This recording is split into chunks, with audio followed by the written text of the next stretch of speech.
अस्सलाम वालेकुम। आज की वीडियो में हम करने जा रहे हैं थ्योरम नंबर 5 नाइन्थ क्लास का चैप्टर नंबर 12 हमने स्टार्ट किया हुआ है। इससे पहले मैंने कराया था थ्योरम नंबर 4। तो ये वाला जो थ्योरम है बिल्कुल उसके उलट है। जो चीज़ वहाँ पे हमने प्रूव करनी थी वो यहाँ पे गिवन में आ जाएगी। जो चीज़ वहाँ पे हमने प्रूव की थी वो यहाँ पे गिवन में आ जाएगी, और वो जहाँ पे वहाँ पे जो चीज़ गिवन में थी यहाँ पे वो चीज़ हमें प्रूव करनी है। मीन्स के बिल्कुल उसका कन्वर्स आ गया है, जैसे कि बुक में भी लिखा हुआ है converse of theorem number 4। Statement पे चलते हैं। स्टेटमेंट उसके लिखी हुई है any point inside an angle equidistant from its arms. वहां पे ये था कि जो इनसाइड एंगल है वो उसके ऊपर बाइसेक्टर है और उसके आर्म्स आप इक्वल प्रूव करें। यहाँ पे उसने पहले से बता दिया जो एंगल है उसके आर्म्स आपस में इक्वल है, is on the bisector on it, और प्रूव करें कि उसके ऊपर कोई बाइसेक्टर बन रहा है। सबसे पहले एंगल तो हम एक ड्रॉ कर लेते हैं। ये हमारे पास एक एंगल है जिसको हम नाम दे देते हैं बी ओ ए ओ बी। हमारे पास एक एंगल है। अब हमने ये प्रूव करवाना है। ये हमने पहले देखना है कि इसके ये हमारे पास एक पॉइंट था ना पी जो हमने लिया था, ये हमारे पास एक पॉइंट है और ये इसके आर्म्स है। ये आपस में इक्वी डिस्टेंस है, उसने बता दिया है। ये क्यू था और ये आर था। ये आपस में इक्वी डिस्टेंस है, ये उसने पहले से बता दिया था। अब हमने प्रूव ये करना है any point inside an angle is on the bisector on it, कि उसके ऊपर एक बाइसेक्टर बन रहा है। ये हमने प्रूव करना है और ये हमें नहीं पता, इसलिए हम कंस्ट्रक्शन करके इसको यहाँ पे ज्वाइन करवा रहे हैं। ठीक है, यहां तक आप लोगों को क्लियर हो गया होगा। फिर से बता रहा हूं, any point inside an angle, एक एंगल तो हम ले लेते हैं ए ओ बी। हमारे पास एक एंगल है, आप इसको एक्स ओ वाई भी ले सकते हो, कुछ भी इसको नाम दे सकते हो। फिर उसी को आपने यूज करना है पूरे थ्योरम में। तो ए ओ बी तो हमने एक एंगल ले लिया, क्योंकि एंगल का जिक्र था, एंगल ले लिया। और वो कहता है in an angle equidistant from its arms. तो मैंने एक पॉइंट पी लिया जो उसका बाइसेक्टर लेना था, उसके ऊपर एक पॉइंट पी लिया, उसके आर्म्स बनाए पी क्यू और पी आर, वो आपस में इक्वी डिस्टेंस है, ये मैंने बना दिए। अब पी और ओ को ज्वाइन किया। ज्वाइन इसलिए किया क्योंकि हमारे पास एक बाइसेक्टर बन जाएगा। तो कंस्ट्रक्शन हमने की। तो इसके बाद हम क्या करते हैं कि गिवन पहले लिखते हैं। गिवन में हमें सिर्फ कुछ एक ये पता है कि any point P lie inside an angle A O B. तो पी एक पॉइंट है जो लाई करता है, lies on angle A O B. उसके बाद जो पी क्यू है वो इक्वल है पी आर के। ये हमें पता है कि inside an angle is equal distant from its arms. तो ये हमें गिवन था, इसलिए हमने इसको गिवन में लिख दिया। वेयर पी क्यू जो है वो परपेंडिकुलर है ओ बी पे और पी आर जो है परपेंडिकुलर है ओ बी पे। तो हम लिखेंगे P R perpendicular O A angle and P Q perpendicular O B angle.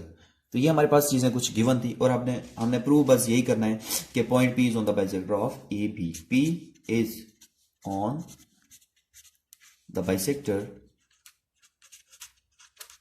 On angle A O B, यानी कि जो पी पॉइंट है वो इस एंगल ए ओ बी का बाइसेक्टर है, बिल्कुल इसके दरमियान में से गुजर रहा है और इसको दो बराबर हिस्सों में तकसीम कर रहा है। और कंस्ट्रक्शन हमने जस्ट छोटी सी कंस्ट्रक्शन ये की है कि ज्वाइन पी टू ओ।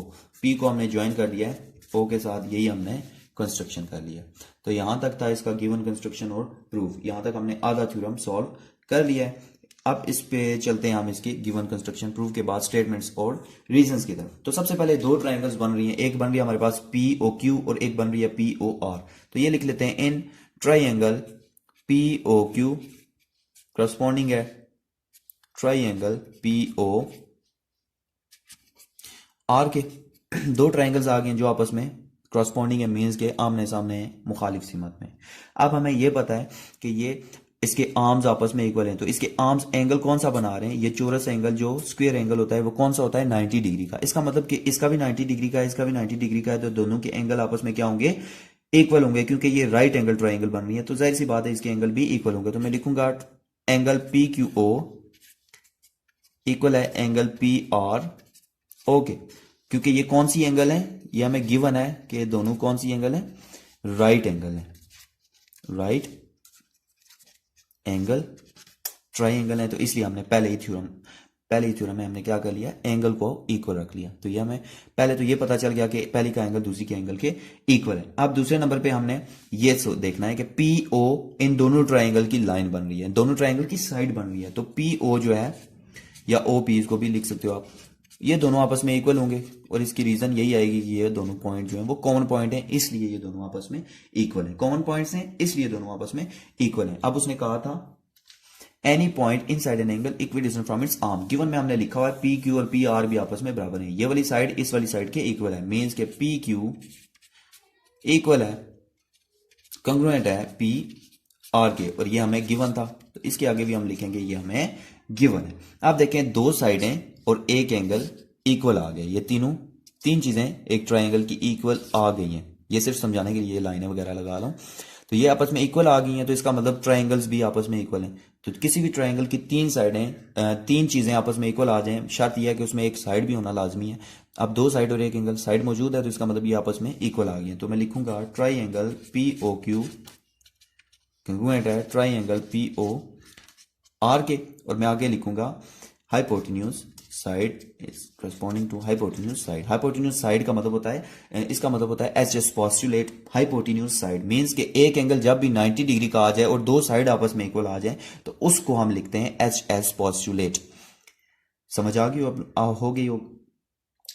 होगी आप लोगों को कि एच एस पोस्टुलेट हम क्यों लिखते हैं। जब भी एक एंगल ट्राइंगल का 90 डिग्री का आए और दो साइड्स इक्वल आए तो हम उसको H S postulate is equal to H S postulate लिखते हैं। तो यहां तक हमने क्या प्रूव कर लिया कि जो दोनों के ऊपर दोनों जो ट्राइंगल्स हैं वो आपस में इक्वल हैं। अब दोनों ट्राइंगल्स आपस में इक्वल हैं, जब भी मैंने एक चीज आपको बताई थी कि जब भी दो ट्राइंगल्स आपस में इक्वल आ जाती हैं तो उन दोनों ट्राइंगल्स की करस्पॉन्डिंग साइड्स और करस्पॉन्डिंग एंगल्स आपस में क्या हो जाते हैं, इक्वल आ जाते हैं। तो इससे ये हमें पता चला है कि इसके जो करस्पॉन्डिंग एंगल बनेंगे वो भी आपस में क्या होंगे, इक्वल होंगे। हेंस अकॉर्डिंग टू दिस कि हमारे पास ट्राइंगल्स इक्वल आ गए हैं, तो हमें यह भी पता है कि पी ओ क्यू का जो एंगल होगा वो भी इक्वल होगा पी ओ आर के एंगल से। क्यों? क्योंकि ये दोनों ट्राइंगल्स इक्वल हैं, तो इसका मतलब ये वाला एंगल जो होगा वो इस एंगल से इक्वल होगा। तो यही चीज हमने प्रूव करनी थी, और आपने यहां पे लिखना है corresponding angle of congruent try angle. अब अगर ये दोनों एंगल आपस में इक्वल हैं, ये एंगल और ये एंगल, इन दोनों का फासला इक्वल है, तो इसका मतलब ये जो लाइन है बिल्कुल दरमियान में से जा रही है। तो इसको दरमियान में से जा रही है, तो इसका मतलब P जो है P is on the bisector on angle AOB। तो इससे ये प्रूव हुआ कि एंगल AOB के ऊपर जो P है वो इसका बाइसेक्टर बन रहा है। तो उम्मीद है कि ये थ्योरम आप लोगों को समझ आ गया होगा। आज की वीडियो में बस इतना ही समझाऊंगा, मिलते हैं अपनी नेक्स्ट वीडियो में, तब तक के लिए अल्लाह हाफिज।